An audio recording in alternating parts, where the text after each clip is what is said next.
আজকে আমরা এখানে আলাপ আলোচনা করব যে ওএমআর শিট আমরা কিভাবে ফিল আপ করবো। ছাত্রছাত্রীরা সবাই কিন্তু অ্যাডমিট কার্ড পেয়ে গেছে। সবাই এই যে 8ই সেপ্টেম্বর থেকে 22শে সেপ্টেম্বর পর্যন্ত পরীক্ষা হচ্ছে সেমিস্টার 3 অফ এইচএস এক্সামিনেশন 2026, তার অ্যাডমিট কার্ড কিন্তু সবাই পেয়ে গেছে। সমস্ত স্কুল আমরা পোর্টালে সেটা পুশ করে দিয়েছি। এবার যেটা হচ্ছে সেই অ্যাডমিট কার্ডটাকে ইউজ করবে তারা পরীক্ষা দেওয়ার জন্য, যাতে এটা মানে সমস্ত ছাত্রছাত্রীরা যারা গার্জিয়ান আছেন সবাই যাতে এটা সম্বন্ধে অবহিত হতে পারেন যে এবারে পরীক্ষাটা কিন্তু ওএমআর শিটে হচ্ছে এবং ওএমআর শিট কিভাবে ফিল আপ করতে হয় based on the admit card. যে অ্যাডমিট কার্ড আপনারা পেয়েছেন তার উপর ভিত্তি করে কিভাবে আমরা ওএমআর শিটটা ফিল আপ করতে পারি। এবার ওএমআর শিটে একটা যেহেতু পরীক্ষা হচ্ছে, এটা কিন্তু প্রথম ওএমআর শিটে পরীক্ষা হচ্ছে, উচ্চ মাধ্যমিক পরীক্ষা। প্রথমত সেমিস্টার সিস্টেমে পরীক্ষা, এটাও ভারতবর্ষের মধ্যে প্রথম। উচ্চ মাধ্যমিক শিক্ষা সংসদ ভারতবর্ষের মধ্যে প্রথম স্কুল বোর্ড যারা স্কুল এডুকেশনে সেমিস্টার সিস্টেম চালু করলো। আরেক দিক দিয়ে আমরা প্রথম এই যে থার্ড সেমিস্টার পরীক্ষা, যেটা উচ্চ মাধ্যমিক পরীক্ষা 2026-এ প্রথম ভাগ, তার দ্বিতীয় ভাগটা ফেব্রুয়ারিতে হবে, যেটা ফোর্থ সেমিস্টার পরীক্ষা বলে। এই দুটো নাম্বারকে সম্মিলিত করে আমরা টোটাল নম্বরটা করব। ফলে সেই জায়গায় দাঁড়িয়ে এই জাতীয় যে অ্যারেঞ্জমেন্ট, এটাও কিন্তু প্রথম হচ্ছে, এর আগে কিন্তু কোনোদিন হয়নি। So this is also first time, যেটা প্রথমবার কিন্তু এটা আমরা উচ্চ মাধ্যমিক শিক্ষা সংসদ আমাদের প্রথম স্কুল বোর্ড হিসেবে কিন্তু এটাকে অর্গানাইজ করছে। তো যাই হোক, এখানে আমরা প্রথমে আগে আমরা অ্যাডমিট কার্ড সম্বন্ধে একটু আলাপ আলোচনা করব। এখানে আপনারা সবাই স্কুল পোর্টালে আপনারা অ্যাডমিট কার্ড পেয়েছেন। আপনারা জানেন যে এবারে অ্যাডমিট কার্ডটা অনলাইন ইস্যু করা হয়েছে, ফলে সমস্ত স্কুলের যারা হেড অফ দ্য ইনস্টিটিউশনস আছেন তারা কিন্তু আপনারা ডাউনলোড করতে পারছেন। ডাউনলোড করার পর আপনারা প্রিন্ট করবেন, প্রিন্ট করে সেটাকে সাইন এবং সিগনেচার করে এবং মানে সিগনেচার করবেন, স্ট্যাম্প করবেন, করে সেটা কিন্তু আপনারা ছাত্রছাত্রীদেরকে আপনারা বিতরণ করবেন। এবং যখন দেবেন ছাত্রছাত্রীদের অবশ্যই বলে দেবেন যে অরিজিনাল যেটা সাইন এন্ড স্ট্যাম্প আছে সেটা নিয়েই যেন তারা পরীক্ষা দিতে আসে, সেটার কিন্তু কোনো ফটোকপি নিয়ে যেন না আসে, কারণ তাহলে কিন্তু সমস্যা হতে পারে। অনেক সময় কোনো ভেন্যুতে কিন্তু সেটা অ্যাডমিশন ডিনাইও করা কিন্তু হতে পারে। ফলে অরিজিনাল যেটা সিগনেচার এবং স্ট্যাম্প আছে, মানে যেখানে এইচওয়াই সাইন করছেন, স্ট্যাম্প দিচ্ছেন, সেই original sign and stamp admit card নিয়েই যেন তারা আসে। এবার আমি এখানে একটা অ্যাডমিট কার্ডের কপি দেখাচ্ছি। এটা একটা আরবিটারি জাস্ট আর কি স্টুডেন্টের কপি রয়েছে। আপনারা দেখতেই পাচ্ছেন মৌমিতা দে তার নাম। তো সেখানে নামটা খুব একটা গুরুত্বপূর্ণ না, নামটা একদম বোল্ডে রয়েছে। তারপর তার অ্যাকচুয়ালি সে একটি মেয়ে, তার এখানে বেসিক্যালি গার্জিয়ান যে আর কি, মানে সন, ডটার, হ্যাঁ, মানে ইত্যাদি সমস্ত লেখা আছে। তার গার্জিয়ানের নামও কিন্তু লেখা আছে। সব থেকে গুরুত্বপূর্ণ যে অংশটা, সেটা আপনারা দেখতে পারবেন যে রেজিস্ট্রেশন নাম্বার রয়েছে। রেজিস্ট্রেশন নাম্বার কিন্তু 10 ডিজিট একটা রেজিস্ট্রেশন নাম্বার রয়েছে। তারপরে রোল রয়েছে, রোলটা হচ্ছে 6 ডিজিট, তার আবার নাম্বার আছে হচ্ছে 4 ডিজিট। এই ব্যাপারটা খুব ভালো করে কিন্তু আপনারা কিন্তু দেখবেন। ফলে এই জিনিসে আমি এটা কিন্তু ভালো করে আপনাদেরকে বোঝাচ্ছি। এখানে যেটা দেখতে পাচ্ছেন, আপনারা দেখবেন যে প্রথমত রেজিস্ট্রেশন নাম্বার রয়েছে। রেজিস্ট্রেশন নাম্বারের ফার্স্ট ডিজিট হচ্ছে 4। রেজিস্ট্রেশন নাম্বারের ফার্স্ট ডিজিট হচ্ছে 4। আমাদের এখানে 4 যদি ফার্স্ট ডিজিট হয়, ওটা অটোমেটিক্যালি কলকাতা রিজিওনাল অফিস বোঝায়। আমাদের এখানে 4টে রিজিওনাল অফিস আছে। একটা হচ্ছে কলকাতা, আরেকটা হচ্ছে বর্ধমান, আরেকটা হচ্ছে মেদিনীপুর, আরেকটা হচ্ছে নর্থ বেঙ্গল, যেটা হচ্ছে শিলিগুড়িতে রয়েছে। তো যেখানে 4 রয়েছে, 4 মানে কিন্তু সেটা কলকাতা রিজিওনাল অফিস। যদি ওটা 1 হয় তাহলে হচ্ছে নর্থ বেঙ্গল রিজিওনাল অফিস, 2 হলে বর্ধমান রিজিওনাল অফিস, 3 হলে মেদিনীপুর রিজিওনাল অফিস।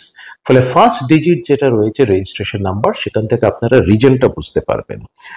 রেজিস্ট্রেশন নাম্বারে তারপরে 24 রয়েছে, দুটো ডিজিট, মানে সেকেন্ড এবং থার্ড ডিজিট। 24 মানে 2024-এ সেটা রেজিস্ট্রেশন, সেটা একদম পরিষ্কারভাবে সেখান থেকে বোঝা যাচ্ছে। তারপরে ফোর্থ ডিজিটটা 2 রয়েছে। 2 মানে হচ্ছে বেসিক্যালি ফিমেল, মানে সেই ক্যান্ডিডেট হচ্ছে ফিমেল ক্যান্ডিডেট। 1 হচ্ছে ফর মেল, 2 হচ্ছে ফর ফিমেল। তারপরে যেটা 6 ডিজিট রয়েছে, যেটা আপনারা দেখতে পাচ্ছেন এখানে 182362 রয়েছে, সেই নাম্বারটা এটা হচ্ছে সিরিয়াল নাম্বার। মানে এটা হচ্ছে serial number within that particular reason, মানে এখানে 4 মানে কলকাতা রিজিওনাল অফিসের আন্ডারে এটা হচ্ছে সিরিয়াল নাম্বার। তারপরে আসছে roll, exam roll number. Exam roll নাম্বারের মধ্যে রোল আর নাম্বার দুটো পার্ট থাকে। রোলটা হচ্ছে 6 ডিজিট, আপনারা দেখতে পাচ্ছেন। ফার্স্টে রয়েছে 4638। 4638 হচ্ছে ফার্স্ট 4 ডিজিট, সেটা হচ্ছে সেন্টার কোড। আমাদের এখানে সেন্টার এবং ভেন্যু থাকে। এই ফার্স্ট 4টে ডিজিট যেটা রয়েছে 4638, এটা হচ্ছে সেন্টার কোড, এটা আপনারা পরিষ্কার দেখতে পাচ্ছেন।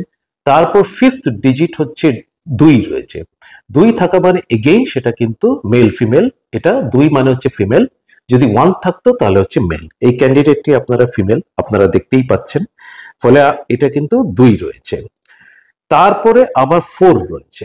4টা কিন্তু এবারে যে পরীক্ষাটা হচ্ছে মানে এটা 6 ডিজিট অফ দ্য রোল, ফলে সেখানে 4 রয়েছে। 4টা সবার ক্ষেত্রে থাকবে।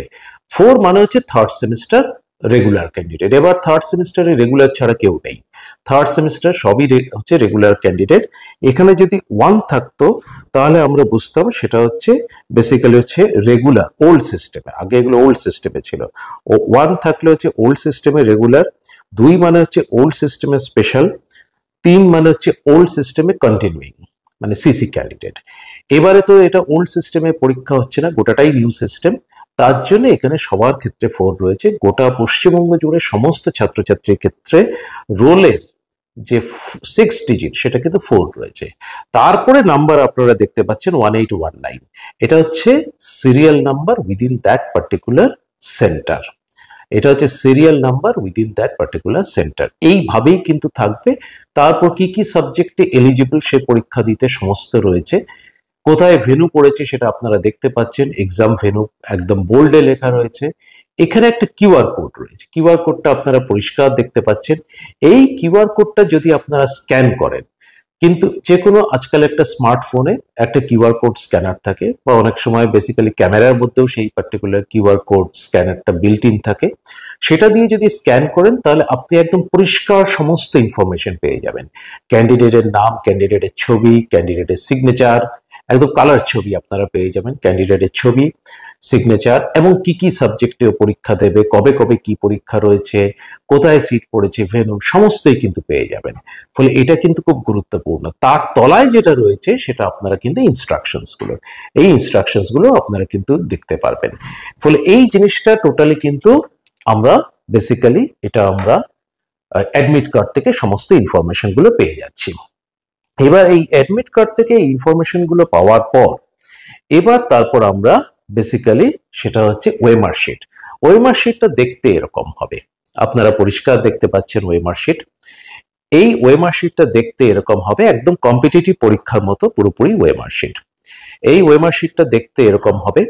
এবং এই ওয়েমার শিটটা কি করে ফিল আপ করতে হয়, আমরা ডিস্ট্রিক্টে অজস্র মিটিং করেছি, প্রত্যেকটা ডিস্ট্রিক্টে আমি নিজে পার্সোনালি জাস্ট ভিজিট করেছি। একটি মাত্র ডিস্ট্রিক্টে আমার নিজের শরীরটা খুব একটা ভালো ছিল না, তার জন্য যেতে পারিনি, সেটা মালদা। না হলে একদম হিমালয় থেকে সাগর পর্যন্ত প্রত্যেকটা ডিস্ট্রিক্ট আমি নিজে ভিজিট করেছি, এবং গিয়ে আমি কিন্তু এক্সপ্লেইন করেছি, সব জায়গাতে ওটা এক্সপ্লেইন করেছি।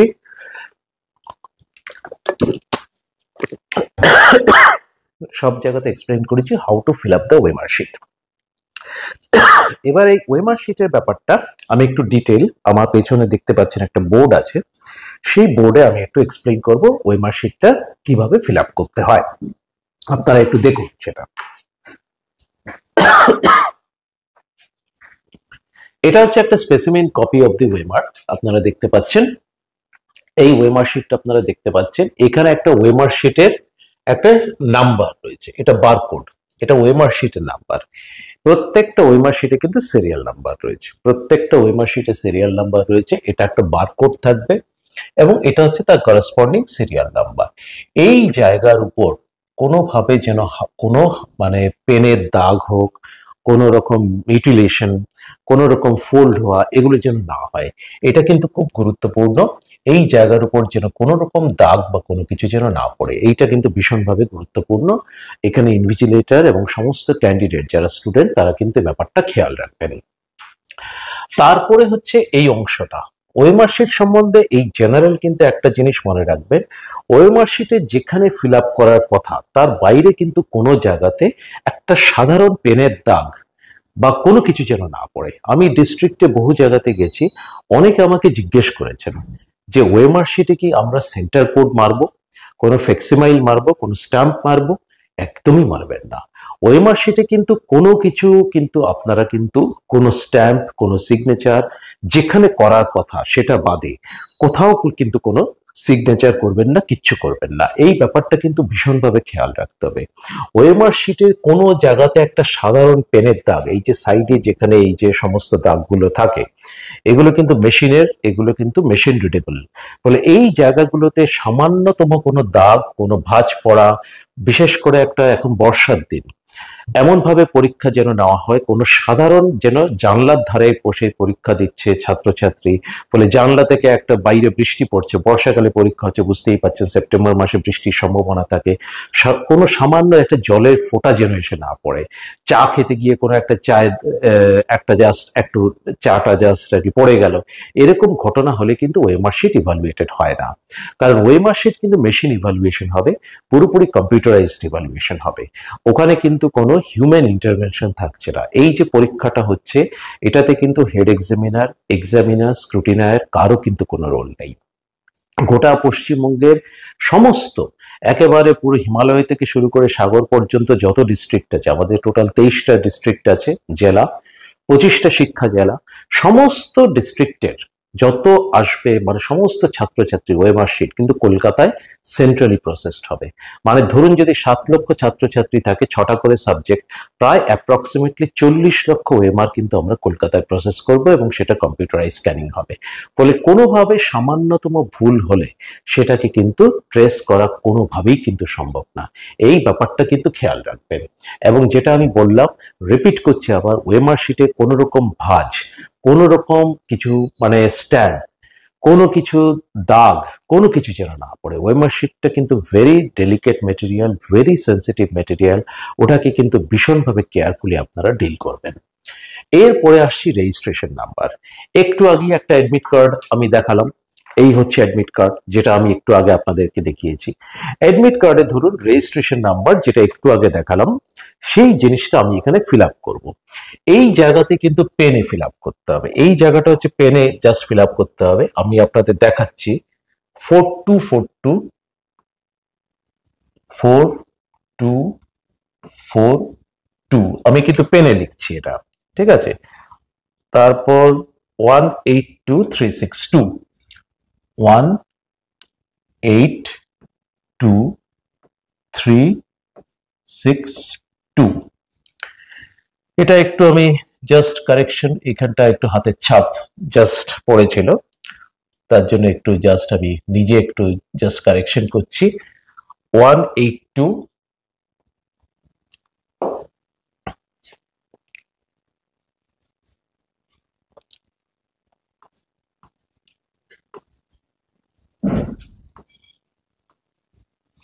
এটা স্মার্ট বোর্ডে করছি, নাহলে একটু অ্যাকচুয়ালি পেনের উপর লিখলে আর অনেক ভালোভাবে এটা সাধারণভাবে লেখা যায়।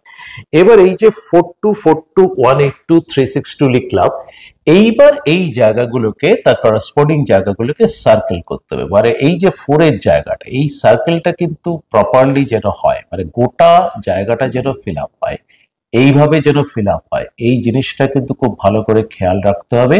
ঠিকঠাক মতো যেন ফিলিংটা হয়, এটা যেন পার্শিয়ালি যেন ফিলিং না হয়, এই ব্যাপারটা কিন্তু খেয়াল রাখতে হবে, কোনো যেন হোয়াইট স্পেস না থাকে, এই জিনিসটা খেয়াল রাখবেন। ঠিকঠাক মতো গোল করে সার্কেলটাকে করতে হবে।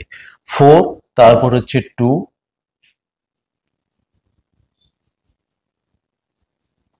এই জিনিসটা ঠিকঠাক মতো করবেন। আবার 4,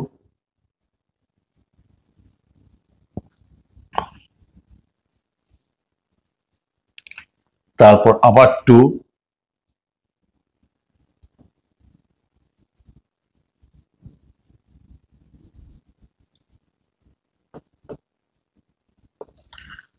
তারপর 1,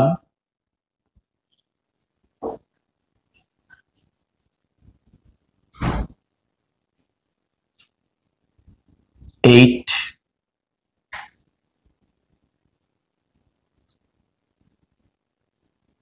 আবার 2,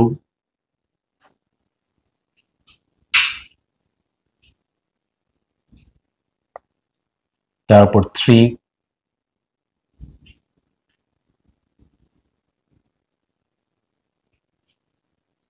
6,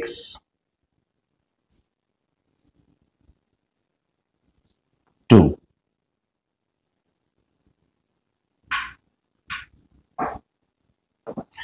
এইভাবে যেভাবে করলাম এইভাবে কিন্তু ফিল আপটা আপনারা করবেন, মানে আগে লিখে নেবেন, নম্বরটা এখানে লিখবেন, লিখে তার করসপন্ডিং যে সার্কেলটা রয়েছে সেই সার্কেলটা ফিল আপ করতে হবে। মানে আমার এখানে 4 ছিল, 4টা ফিল আপ করলাম, 2 ছিল, 2টা আমি সার্কেল করলাম বা শেডিং করলাম, আবার 4 ছিল, 4টা করলাম, 2 করলাম, 1 করলাম, তারপর 8 করলাম, তারপর 2 করলাম, তারপর 3 করলাম, তারপর 6 করলাম, 2 করলাম। কম্পিউটার কিন্তু এই জায়গাটা স্ক্যান করে, ওরা কিন্তু এখানে হাতে কি লিখেছি সেটা দিয়ে কিন্তু ওরা কিন্তু কম্পিউটার স্ক্যান করতে পারে না, কম্পিউটার কিন্তু রিড করবে এই জায়গাটা থেকে। ঠিক সেরকম ভাবে আমি রোলটাও লিখছি 4 6 3 8 2 4।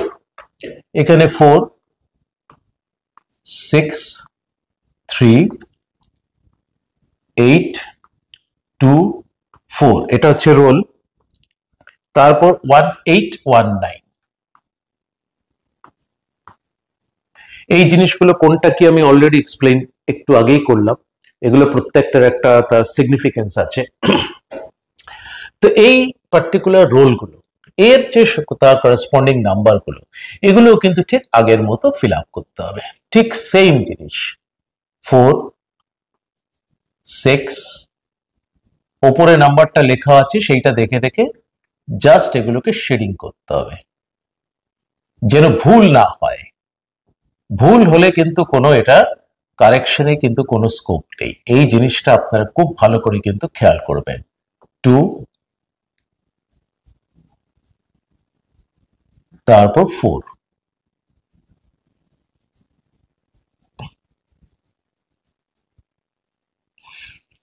এটা হয়ে গেল। তারপর 1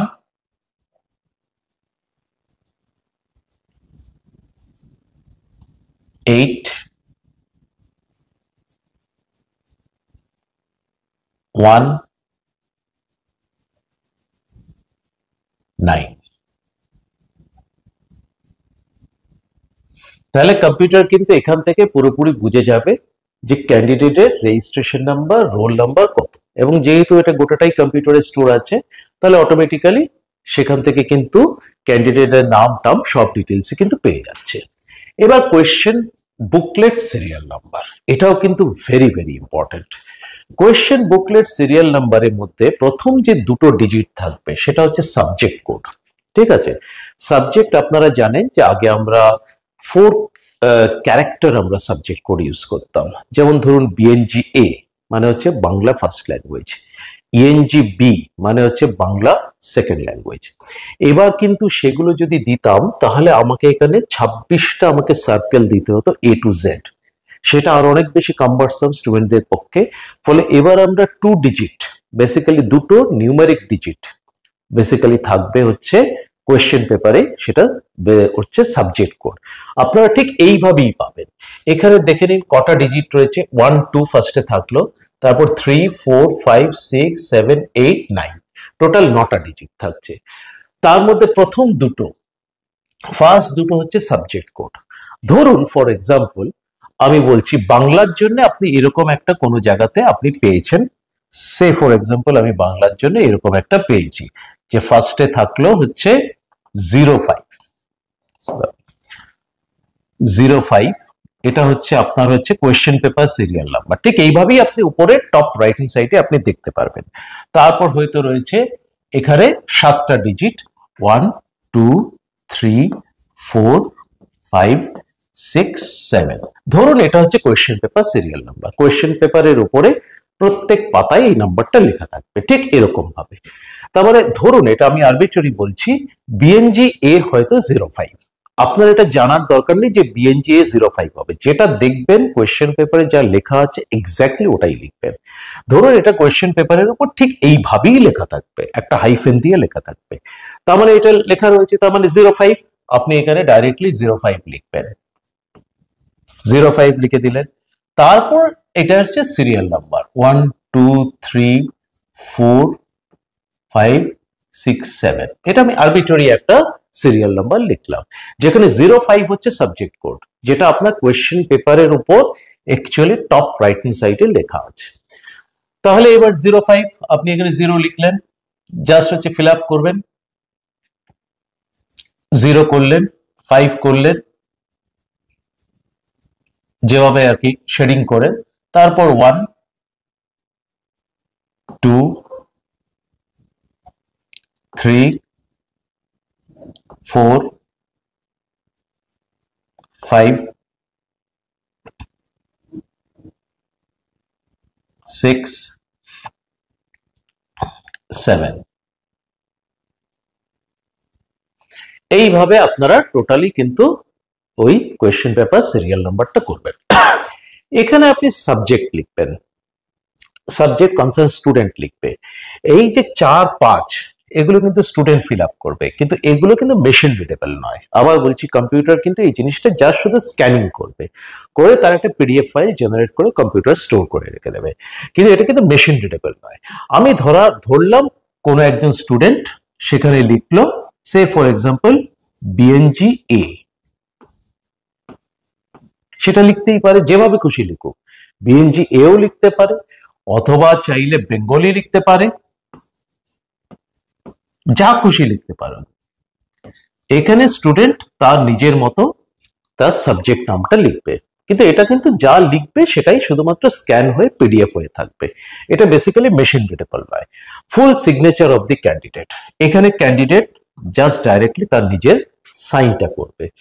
এখানে সেন্টার কোড, সেন্টার কোড হচ্ছে অবভিয়াসলি রোল নাম্বারের মধ্যে হচ্ছে সেন্টার কোডটা থাকে, রোল নাম্বারের মধ্যে হচ্ছে সেন্টার কোডটা থাকছে, তার মানে এখানে 4638 হচ্ছে সেন্টার কোড। এটা ইনভিজিলেটর লিখবেন, এই 6 আর 7 নম্বর পয়েন্টটা কিন্তু ইনভিজিলেটর লিখবেন, ঠিক আছে?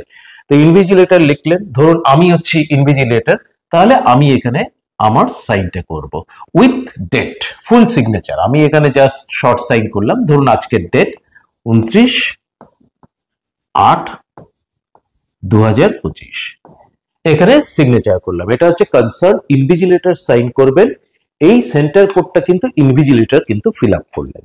সেন্টার কোড কত ইনভিজিলেটর জানতেও পারবেন, আর এখান থেকে অ্যাকচুয়ালি রোল নাম্বারের প্রথম 4টে ডিজিট হচ্ছে বেসিক্যালি সেন্টার কোড, সেটাই এখানে বেসিক্যালি 4638 ফিল আপ হয়ে গেল। তাহলে এই 6 আর 7 নম্বর পয়েন্টটা কিন্তু ইনভিজিলেটর ফিল আপ করবেন, এটা কিন্তু স্টুডেন্টরা ফিল আপ করবে না। আর স্টুডেন্ট এখানে কিন্তু full signature of the candidate থাকবে, ইনভিজিলেটর এখানে full signature of the invigilator with date থাকবে, যেটা আমি এখানে দিলাম। কিন্তু আমি নিজে এখানে জাস্ট যেহেতু ডেমনস্ট্রেশন পারপাস, এটা আমি অনলি শর্ট সিগনেচার করলাম। এইবার হচ্ছে মূল জায়গা, মূল জায়গাতে আমরা আসবো। মূল জায়গাতে যখন আসবো, এটা কিন্তু স্টুডেন্টরা ফিল আপ করবে। ওএমআর শিটটা হচ্ছে কমন ফর অল সাবজেক্টস। এখানে 40টা, এখানে 1 থেকে 10 রয়েছে, 11 থেকে 20 রয়েছে, 21 থেকে 30 রয়েছে, 31 থেকে 40 রয়েছে। এই টোটাল এতগুলো জায়গা রয়েছে। সব প্রশ্নে কিন্তু 40টা, সবকটা কিন্তু সাবজেক্টে 40টা প্রশ্ন থাকবে না। যেগুলো নন প্র্যাকটিক্যাল, মানে প্রজেক্ট বেস সাবজেক্ট, যেমন ধরা যাক বাংলা, ইংরেজি, অঙ্ক, এই জাতীয় সাবজেক্টগুলো হচ্ছে প্রজেক্ট বেস সাবজেক্ট, তাতে কিন্তু 40টাই প্রশ্ন থাকবে, 40 নম্বরেরই কিন্তু পেপার হবে, মানে টোটাল কোয়েশ্চেন পেপারটা 40 মার্কসের পেপার, 40টা প্রশ্ন থাকবে, ফলে সেখানে 40টা থাকবে। কিন্তু যেগুলো প্র্যাকটিক্যাল বেস সাবজেক্ট, যেমন ধরুন ফিজিক্স, কেমিস্ট্রি, বায়োলজি, আমি সায়েন্সের এক্সাম্পল দিয়ে বলছি বিকজ আমি যেহেতু সায়েন্স স্ট্রিমের অরিজিনাল, মানে টেকনোলজির স্টুডেন্ট, ইঞ্জিনিয়ারিং এর, তো সেই হিসেবে আমি সায়েন্সের এক্সাম্পল দিলাম। যেমন ধরুন ফিজিক্স, কেমিস্ট্রি, বায়োলজি, এগুলো প্র্যাকটিক্যাল বেস সাবজেক্ট, তাতে কিন্তু 35 পর্যন্ত কোয়েশ্চেন থাকবে। যতগুলো প্রশ্ন থাকবে স্টুডেন্ট কিন্তু ঠিক তত পর্যন্তই ফিল আপ করবে, তার তলায় কিন্তু ফিল আপ করবে না। ভোকেশনাল সাবজেক্ট হলে 25 নম্বরের পেপার, 25টাই প্রশ্ন থাকবে। আর মিউজিক আর ভিজুয়াল আর্টস হলে 20 নম্বরের পেপার হবে, 20টা প্রশ্ন থাকবে। ঠিক আছে, এই ব্যাপারটা মাথায় রাখতে হবে। ফলে ধরা যাক এখানে কোনো প্রশ্নের উত্তর হলো, সে ফর এক্সাম্পল ফার্স্ট কোয়েশ্চেনের কারেক্ট উত্তর ধরা যাক বি, তাহলে স্টুডেন্ট এখানে বি ফিল আপ করবে। ঠিক আছে, এখানে জাস্ট ফিল আপটা করলো স্টুডেন্ট, এটাকে সার্কেল করলো, বিটাকে ফিল আপ করলো। কোয়েশ্চেন নাম্বার 2, হয়তো সে for example correct answer C, student সেটাকে এইভাবে ফিল আপ করলো। এইভাবে কিন্তু চলতে থাকবে, পরপর কিন্তু সেই জাস্ট ফিলিং প্রসেসটা চলবে। কোয়েশ্চেন নাম্বার 3, হয়তো তার কারেক্ট অ্যান্সার হচ্ছে এ, বা স্টুডেন্ট মনে করছে তার কারেক্ট অ্যান্সার এ, ঠিক আছে, এটা সে ফিল আপ করলো। এবার ধরা যাক এইভাবে চলবে, কিন্তু কত পর্যন্ত চলবে? ঠিক যতগুলো প্রশ্ন আছে তত পর্যন্তই চলবে, তারপর কিন্তু স্টুডেন্ট আর কিন্তু ফাঁকা জায়গায় কোনো কিছু ফিল আপ করবে না। কোথাও কিন্তু একটা বাড়তি পেনের দাগ যেখানে লেখা, তার বাইরে কিন্তু কোথাও একটা পেনের ছাপ পর্যন্ত কিন্তু পড়েনি, ঠিক আছে, এই জিনিসটা কিন্তু খেয়াল রাখবেন। ধরা যাক কোয়েশ্চেন নাম্বার 6 যখন ফিল আপ করছে, স্টুডেন্ট এ ফিল আপ করলো, এ, এটাকে শেডিং করলো, এ সার্কেলটাকে জাস্ট শেডিং করলো। তারপরে তার মনে হলো, স্টুডেন্টটির মনে হলো যে এটা হবে না, ঠিক আছে, এ হবে না, কারেক্ট অ্যান্সার সি, সেটা কিন্তু আর কিন্তু কোনো কারেকশন করার জায়গা নেই। আমি এখানে নিজে এটা জাস্ট, এটা যেহেতু স্মার্ট বোর্ড, আমি নিজে এটাকে ইরেজার দিয়ে আমি এখন মুছে দিতে পারি, কিন্তু সেটা কিন্তু অ্যাকচুয়াল যখন খাতায় কলমে হবে, এটা কিন্তু করার কোনো জায়গা নেই। কারণ এটা কিন্তু শেডিংটা শুধুমাত্র ব্লু বা ব্ল্যাক বল পয়েন্ট পেন দিয়েই করতে হবে। এটা কিন্তু কখনোই কিন্তু জেল পেন বা ফাউন্টেন পেন দিয়ে করা যাবে না, পেন্সিল দিয়েও করা যাবে না। পেন্সিল দিয়ে করলে কিন্তু সেটা মেশিন রিডেবল নয়, ওটা কিন্তু ওএমআর শিট রিজেক্টেড হয়ে যাবে। ফলে এটা কিন্তু খেয়াল রাখবেন, এই জায়গাগুলো কিন্তু ব্লু বা ব্ল্যাক বল পয়েন্ট পেনেই কিন্তু করা যাবে। অনেকে আমাকে কেউ কেউ বলেছেন আগে পেন্সিল দিয়ে ফিল আপ করা হবে, পরে ফাইনালি আবার পেন দিয়ে ফিল আপ করা হবে। আমি আবার বলছি, এই জাতীয় জিনিসগুলো আপনারা করবেন না, তাতে কিন্তু সময় নাও পেতে পারেন। টোটাল 75 মিনিট সময় আছে, 1 ঘন্টা 15 মিনিটে পরীক্ষা, 75 মিনিট সময়, 75 মিনিটে আপনাদের ম্যাক্সিমাম 40টা প্রশ্ন করতে হবে, কোনো কোনো পেপারে 35টা প্রশ্ন করতে হবে। ফলে বেশিরভাগ সাবজেক্টেই আইদার 40টা প্রশ্ন বা 35টা প্রশ্ন। যদি নন প্র্যাকটিক্যাল প্রজেক্ট বেস সাবজেক্ট হয় তাহলে 40টা প্রশ্ন, যদি প্র্যাকটিক্যাল সাবজেক্ট হয় তাহলে 35টা প্রশ্ন। ফলে আপনারা কিন্তু সময় পাবেন না ওইভাবে যদি ডাবল ডাবল করে যদি আপনারা ফিল আপ করতে চান। ফলে সাবধানে করবেন, দেখে শুনে করবেন, এবং এদিক ওদিক যেন কখনো ফিল আপ না হয়। একটা জিনিস খেয়াল রাখবেন, কখনো কিন্তু এরকম ভাবে ফিল আপ করা যায় না। ধরুন কোয়েশ্চেন নাম্বার 13, তার হয়তো কারেক্ট অ্যান্সার কার মনে হলো বি, আমি এখানে টিক মার্ক দিলাম, এটা কিন্তু কমপ্লিটলি রং। কেউ কেউ হয়তো ভাবলেন যে কোয়েশ্চেন নাম্বার 16 আমি ক্রস দেব, ধরা যাক কারেক্ট অ্যান্সার তার মনে হচ্ছে এ, এর উপর ক্রস দিলাম, এগুলো কিন্তু রং মেথড অফ ফিল আপ, এগুলো কিন্তু কোয়েশ্চেনটা কিন্তু রং অ্যান্সার হিসেবে ট্রিটেড হবে, ঠিক আছে। এই ব্যাপারগুলো কিন্তু খেয়াল রাখবেন, কোয়েশ্চেনটা কিন্তু কমপ্লিটলি রং অ্যান্সার হিসেবে ট্রিটেড হবে। এই মেথডগুলো কিন্তু ভুল মেথড, এই মেথডটা কিন্তু কমপ্লিটলি ভুল মেথড, এইভাবে কিন্তু ফিল আপ করবেন না। আপনারা কিন্তু এইভাবে সার্কেল করে যেভাবে দেখালাম ঠিক সেইভাবেই কিন্তু ফিল আপ করবেন, অন্য কোনো ভাবে কিন্তু ফিল আপ কিন্তু করবেন না। এটা যদি ডবল করা হয়, ধরা যাক কোয়েশ্চেন নাম্বার 6, শুরুতে স্টুডেন্টের মনে হলো কারেক্ট অ্যান্সার এ, তারপরে তার মনে হলো যে কারেক্ট অ্যান্সার সি, আমি এটাকেও ফিল আপ করলাম, এটাকেও হয়তো ফিল আপ করলাম।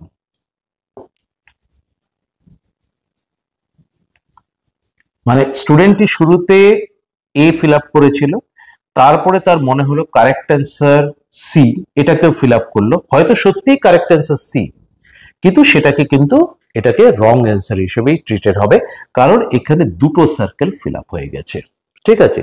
এটাকে কিন্তু কোনোভাবে কারেকশন করার কিন্তু উপায় নেই। এই ব্যাপারগুলো কিন্তু খেয়াল রাখতে হবে। ওএমআর শিট হ্যান্ডলিং কিন্তু খুব মানে সেন্সিটিভ ইস্যু, ফলে ডবল ফিল আপ কিন্তু কোনো মতেই করা যাবে না, ঠিক আছে। আমি এখন এখানে দেখাচ্ছি বলে আমি এটাকে চাইলে মুছেও দিতে পারি, কিন্তু বাস্তবে কিন্তু সেটা সম্ভব না। এই জিনিসটা কিন্তু খেয়াল রাখবেন, যেটা ফিল আপ করবেন সেটা কিন্তু একদম বুঝে শুনে কিন্তু সেটা ফিল আপ করবেন, কনফার্ম হয়ে কিন্তু আপনারা ফিল আপ করবেন। এটা কিন্তু পরে কোনো রকম কারেকশনে কিন্তু কোনো জায়গা নেই। এই পার্টিকুলার কতগুলো ব্যাপার আপনারা কিন্তু মনে রাখবেন, সেটা যদি আপনারা মনে রাখেন তাহলে কিন্তু এই পরীক্ষাটা কিন্তু খুব সুষ্ঠুভাবে কিন্তু হয়ে যাবে। এটা কিন্তু মানে ফিল আপ করতে বিশাল সময়ও লাগে না, এই ব্যাপারগুলো খেয়াল রাখবেন। এই কটা পয়েন্ট আপনাদেরকে এটা ভীষণভাবে মনে করানোর জন্য বললাম। আরেকটা জিনিস মনে রাখবেন, এটা যেহেতু এমসিকিউ বেসড পরীক্ষা হচ্ছে, এখানে কিন্তু মাল্টিপল সেট থাকবে, মানে পাশাপাশি দুজন আমার পাশে একজন আছে, আমি একজন স্টুডেন্ট, আমার পাশে ডান দিকে একজন আছে, বাদিকে একজন আছে, সামনে একজন আছে, পেছনে একজন আছে। মানে সবাই কিন্তু সেম সেট পাবে না, মানে কোয়েশ্চেনের সেট কিন্তু ডিফারেন্ট হবে, মাল্টিপল সেট বা মাল্টিপল সিরিজ হবে। কোয়েশ্চেনটা সেমই থাকবে, 40টা প্রশ্ন যদি থাকে 40টাই প্রশ্ন থাকবে, সিরিয়াল নাম্বার কিন্তু এদিক ওদিক করা থাকবে। ফলে কারোর থেকে কপি করার চেষ্টা না করাই ভালো। একটা জিনিস বলে দিচ্ছি, যে কোনো কম্পিটিটিভ পরীক্ষা বা রিক্রুটমেন্ট পরীক্ষায় ভুল উত্তর যদি হয় তাহলে নেগেটিভ মার্কিং থাকে। আমাদের এখানে এটা নেগেটিভ মার্কিংটা নেই, কোনো নেগেটিভ মার্কিং থাকবে না। ফলে ছাত্রছাত্রীরা উইদাউট এনি হেজিটেশন, যদি তার ডাউটও থাকে, কোনো জায়গা কিন্তু ফিল আপ করতে পারে, কোনো নেগেটিভ মার্কিং থাকবে না। ফলে এই জায়গাগুলো খেয়াল রাখবেন। কিন্তু এই যে পোর্শনটা দেখালাম 1 2 3, you should be very very careful. এখানে যদি আমার একটা সার্কেল ভুল হয়ে যায়, সে সাপোজ 4 6 3, আমি 3 এর বদলে, আমি এইটাকে আমি জাস্ট ভুল করে ফিল আপ করেছি। এটা তো 4 ছিল, এটাকে 4 ছিল, এটা আমি ফিল আপ করলাম, ঠিক আছে। এটা 3 ছিল, এটাকেও ফিল আপ করলাম। আচ্ছা সরি, এটাই আমি দেখাতে চাইছিলাম।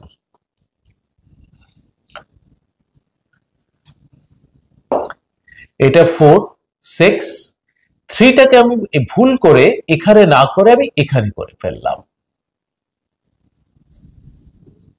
এটা কিন্তু তাহলে ভুল হলো আমার। এখানে 4 আছে, 4 এর জায়গায় 4 ফিল আপ করেছি, 6 এর জায়গায় 6 করেছি, 3 এর জায়গায় কিন্তু আমি 3 তে সার্কেল না করে আমি 4 এ শেডিং করেছি। বাকি সব ঠিক আছে, গোটাটা ঠিক আছে, কোথাও কোনো ভুল নেই।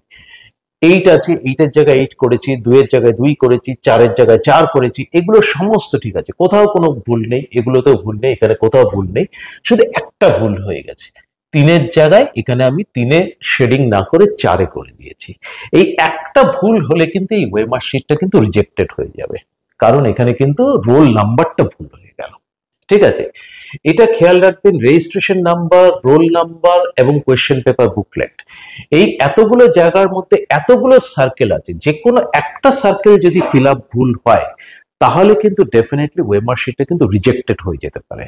So you should be very very careful. আমি যেভাবে ফিল আপ করলাম, দেখে দেখে আগে নাম্বারটা বসিয়ে দিলাম, তারপর যেন সার্কেলটা ডার্কেন করা হয়, এটা যেন প্রপার যেন ফিল আপ হয়, 3 এর জায়গায় যেন কোনোভাবেই 4টা যেন ফিল আপ না হয়ে যায়, এই জিনিসটা কিন্তু খেয়াল রাখতে হবে। ফলে এটা কিন্তু যেন প্রপার ফিল আপ হয়। এটা যেন 6 হয়েছিল, 6 এর জায়গায় আমি ফিল আপ করেছি, এটা 3 এর জায়গায় 3 করলাম, অ্যান্ড সো অন। এটা 8 এর জায়গায় 8, ঠিক সেইভাবেই যেন থাকে। ভুল ফিল আপ করলে 1 2 3 এগুলোর মধ্যে কোনো একটা জায়গা যদি ভুল ফিল আপ করা হয় তাহলে কিন্তু ওয়েমার শিটটা রিজেক্টেড হতে পারে, ইট মে নট বি ইভ্যালুয়েটেড, এবং ক্যান্ডিডেট কিন্তু may be awarded 0 marks in that subject, যদিও সে প্রেজেন্ট ছিল। এই ব্যাপারগুলো কিন্তু খেয়াল রাখবেন। কোনো ভুল হলে কিন্তু ওয়েমার শিট ট্র্যাকিং করা সম্ভব না, যেটা ম্যানুয়াল অ্যান্সার স্ক্রিপ্টে করা যায়। যে ঠিক আছে, একজনে এইচির কাছে হয়তো 200 300 400 500 গেল, সেখানে কেউ ভুল করলেও সে খাতাটাকে বার করা যায়। এখানে কিন্তু কলকাতায় অন্তত 40 লক্ষ ওয়েমার শিট একসঙ্গে প্রসেসড হবে, কোনোভাবেই কিন্তু সেটা সম্ভব না, কারণ গোটাটাই মেশিন ইভ্যালুয়েশন হচ্ছে, কম্পিউটারাইজড ইভ্যালুয়েশন। ফলে এই ব্যাপারটা সমস্ত স্কুলের যারা প্রধান শিক্ষক শিক্ষিকা আছেন, যারা সাবজেক্ট টিচার আছেন, সবাইকে আমি রিকোয়েস্ট করছি, আপনারা কিন্তু প্র্যাকটিস করাবেন, স্টুডেন্টদেরকে প্র্যাকটিস করাবেন। আমি আজকে এখানে দেখালাম, যেভাবে দেখালাম সেইভাবে কিন্তু প্র্যাকটিস করাবেন। যদি ভালোভাবে প্র্যাকটিস করান, ভুলের কোনো কিন্তু অবকাশ নেই। একদম ঠান্ডা মাথায় এই প্র্যাকটিসটা করাতে হবে, ছাত্রছাত্রীদের ভালোভাবে প্র্যাকটিস করাবেন, যাতে তাদের কিন্তু কোনো ভুলের কিন্তু কোনো অবকাশ না থাকে, তারা যেন খুব ভালোভাবে উইথ কনফিডেন্স তারা যেন ফিল আপ করতে পারে, এই ব্যাপারটা কিন্তু আপনারা এনশিওর করাবেন। আপনারা মক টেস্ট নেবেন, মক ড্রিল নেবেন। আমি এটা সমস্ত ডিস্ট্রিক্টে গিয়ে সমস্ত এইচওআইদের সঙ্গে মিট করেছি, যখন তখন বলেছি, সমস্ত জায়গায় গেছি, আমি অ্যাডমিনিস্ট্রেটিভ মিটিং হয়েছে, ডিএ মিডিয়াম যারা ছিলেন তাদেরকেও বলেছি, আপনারা কিন্তু এই ব্যাপারটা কিন্তু এনশিওর করবেন, ছাত্রছাত্রীদের যেন অ্যাডিকুয়েট প্র্যাকটিস যেন করানো হয়। এবং গার্জিয়ান যারা আছেন তাদেরকেও বলবো, তারা যেন তাদের নিজেদের ছেলে মেয়েকে বলেন যেন ভালো করে এটা প্র্যাকটিস করে তারপর যেন পরীক্ষা দিতে যায়। এটা একটা মডার্ন টেকনোলজি, ভালোভাবে যদি ইউজ করা যায় তাহলে কিন্তু খুবই ভালো হবে। আপনারা সবাই ভালো করে পরীক্ষা দিন। সমস্ত ছাত্রছাত্রীর উদ্দেশ্যে আমার অনেক অনেক শুভেচ্ছা, ভালোবাসা রইল। তোমরা খুব ভালো করে পরীক্ষা দাও।